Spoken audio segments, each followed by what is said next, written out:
Hi, it's Sam and I'm back with another video for Lawn Fawn. Today I'm creating this winter theme card using Flappy Holiday, winter birds, wood grain backdrops, the platform pop-up cloud inserts, and the platform pop-up die set. I am also going to be using the stitched banner sentiments, which I will show later. I am starting by coloring all my images with Zig Clean Color Real Brush markers. I'm using brown, mustard, and light beige for the pine cones. And as always, I start by spritzing some water onto my craft mat and dampening my water brush and then setting it aside. I'm using my mid color to kind of start shading where I want the darkest part. Then I use my damp water brush to pull out the color. Then I go over that same area with the brown, the dark brown, the darkest color, then the medium color, and then the light color, and I pull it all out. And it was quick and simple. Next, I'm showing you what I'm going to use for the nest. I'm using mustard, natural beige, and yellow. And I'm just using the mustard as a shading aspect for the nest, and then a little bit of the natural beige to pull it so it's not a bright yellow nest, but it is more yellow than brown.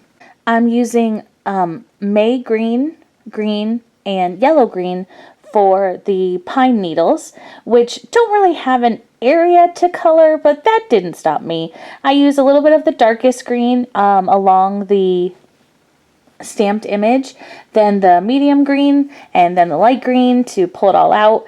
And this is just because I wanted these pops of green, but I didn't want to leave them black and white, and I didn't want to stamp them in green. So yeah, that was my fix. And I love that you can choose whatever you want. You can stamp it in green, which would save you a step, or you can color around the stamped image with your green as well, and then die cut it out.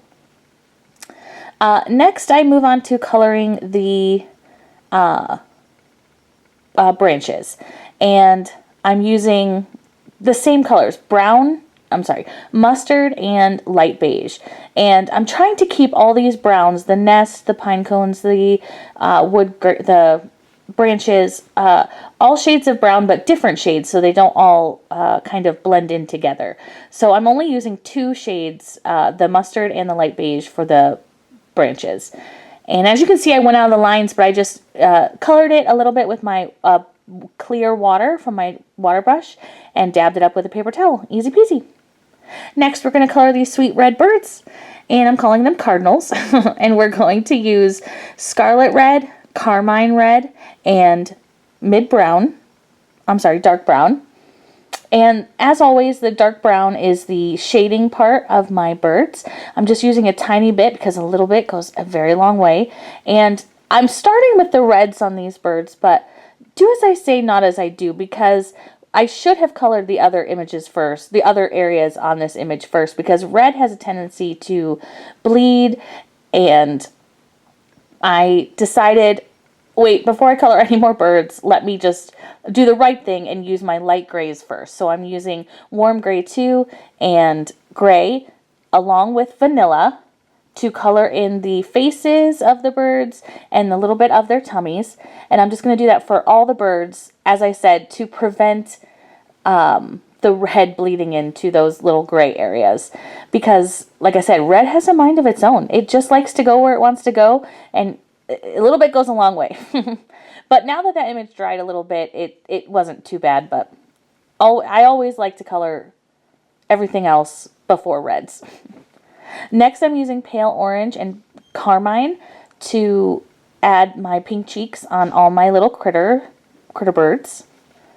And then I'm just using the same exact colors I used for the other bird on all of my other cardinals, let's quote unquote the adult cardinals. The dark brown, the red carmine, and scarlet red. And I'm just starting by using my darkest shade, adding my mid grade, and then my lightest, and then I'm using a water brush to blend it all out. And again, I went outside the line, but I just used a water brush to color it up. Red is harder to pick up than all the other colors, but it helps. These water-based markers are easy to clean up outside of the lines, which is good for me. And next I'm going to color the little baby birds, and I am using vanilla, warm gray 2, and gray. Same color I used for the faces and the tummies of the other birds. And these are such cute little images. There wasn't much to do, but I did add pink cheeks, of course, naturally. And I'm using bright orange and light yellow to do the beaks, just tiny little dabs of color.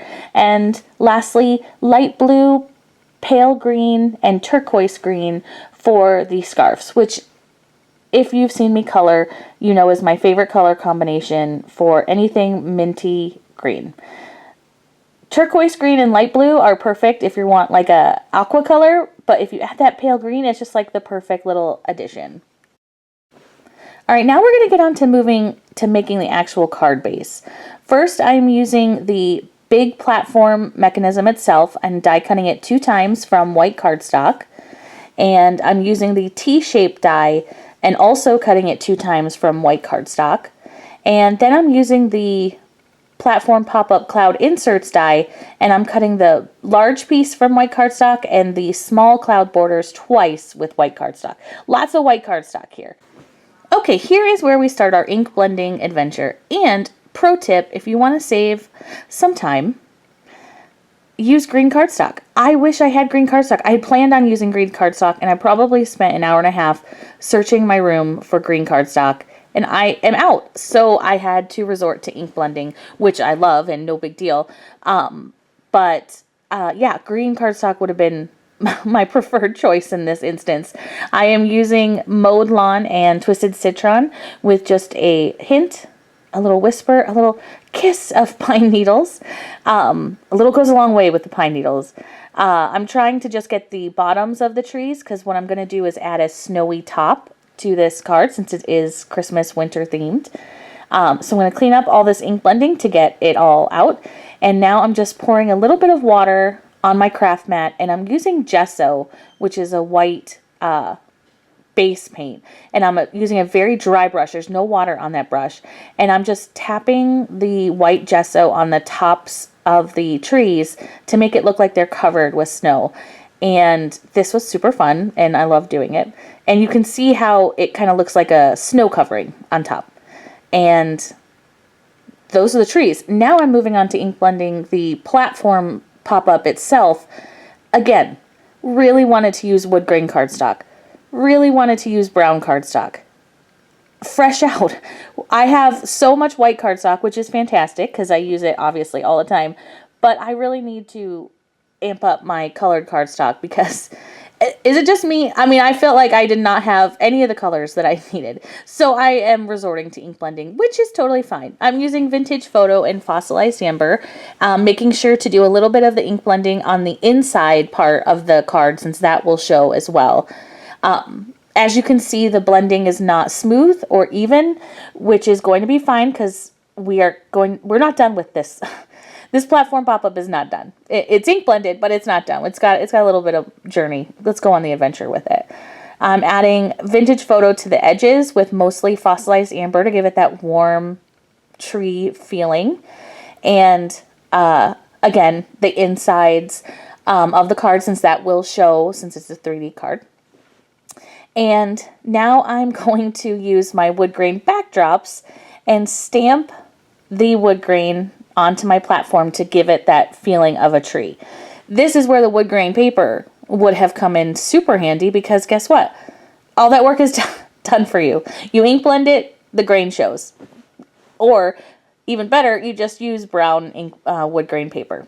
However, story of my life. I'm doing it the hard way. I have to say though, I do love the stamp set. I love the wood grain, and I think it came out really good. It just added some extra stamps, extra steps. So if you want to recreate a card similar to this, I'm just trying to give you some tips to save yourself some time. But I do love how the wood grain came out and how it kind of looks like a tree.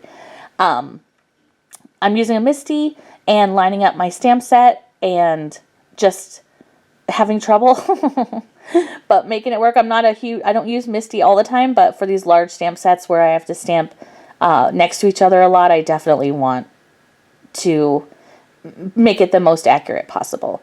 And as you can see, they look like trees.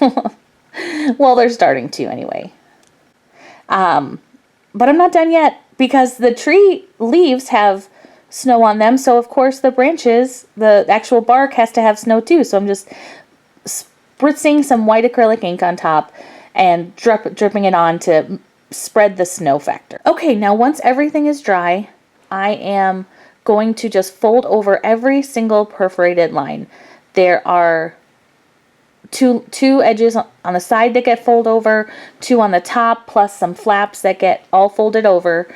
And I'm just folding them to make sure that when we put the card together, the card knows what to do. The paper can lead the way. Okay, so now we're going to put some tape on the T-shaped die cuts as well, on the little flap that we folded. I'm pushing it through the flap.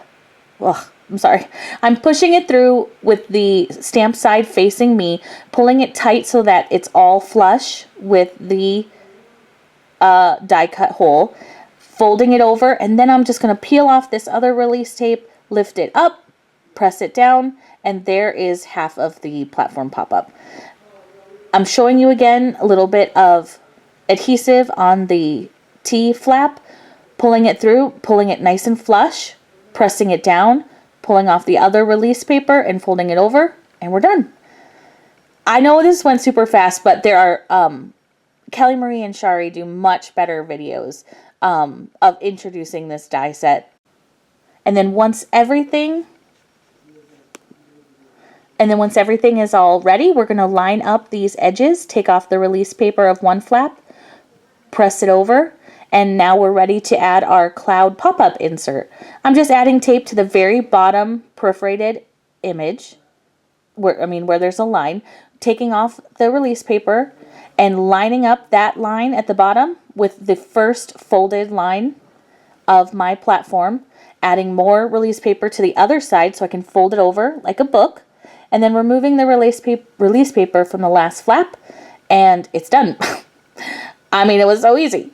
Now I'm just going to add these front little treetops / clouds to the T's, the little T dies, so that it adds more treetops.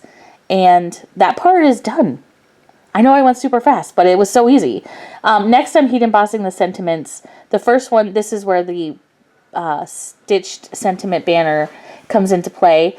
And then this other sentiment, I'm just going to cut in a thin banner.